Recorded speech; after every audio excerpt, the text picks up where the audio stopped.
something I wanted to talk to you about. You had made a post about sobriety and overcoming drugs and alcohol. And you want to talk how you kind of got past some of that adversity? Oh, I can talk about why I started. Okay. Because not everybody knows why they start. Lots of childhood trauma, lots of trauma in my first marriage, and some things that had occurred, and I just wanted to be numb and escape. And that worked for a while. Alcohol and drugs worked for quite some time, and then they just stopped. And then I was still using at that time, but then I lost my mother to the C word. I don't say the C word. And then I fell into a case of Jack Daniels and was there for quite some time until I went to an event at Red Rock and I drank an obscene amount of liquor. Obscene. Woke up in my bed. Clearly they had got me home safely. I was still in the orange chiffon dress that I was in. This is in July in Vegas, so you know, hot. But when I woke up, I felt amazing. My hair and my makeup were perfect. My chiffon dress was unwrinkled.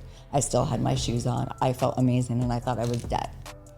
So I walked out into my hallway and I had this big, huge mirror that I got from some furniture store. And I'm looking and I'm just like, I felt glittery around me. And I'm like, am I dead? Damn. Like when my dogs are looking at me, I'm like, dogs see dead people. I must be dead. I must be fucking dead. So I called my best friend back home in New York and I'm like, Holly, am I dead? And she goes, I would hope not, because that means you're dead and you called my phone. So she's like, go out in the hallway and see if anybody sees you. I'm like, no, I'm clearly not dead. And I just went like that. I'm like, okay. Wow. That was it. And I'm like, I'm gonna submit to whatever it is. And, you know, later on I had talked to a doctor about how I got sober and they're like, well, you know, with how much alcohol you were consuming, you could have died. I'm like, well, I overdosed 4 times. I'm not scared of dying. Like, it is what it is. If I was going to die, I would have done it already. So, yeah, you sound like Mike Tyson.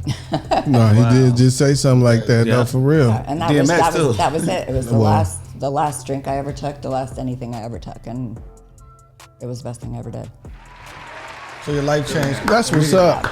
But like, you know, going through the detox by myself in my apartment with my dogs, probably not the safest thing. Don't recommend it, but that's how I had to get sober. It was cold turkey. You know, if I died, I died.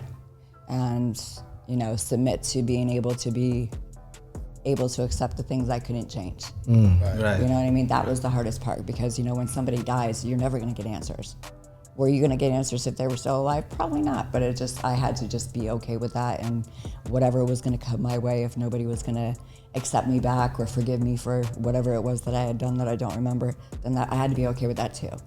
But everybody still loved me because they said, I knew you were still in there. I knew you were in there. Well, we happy you here for sure. Right, that's what's up.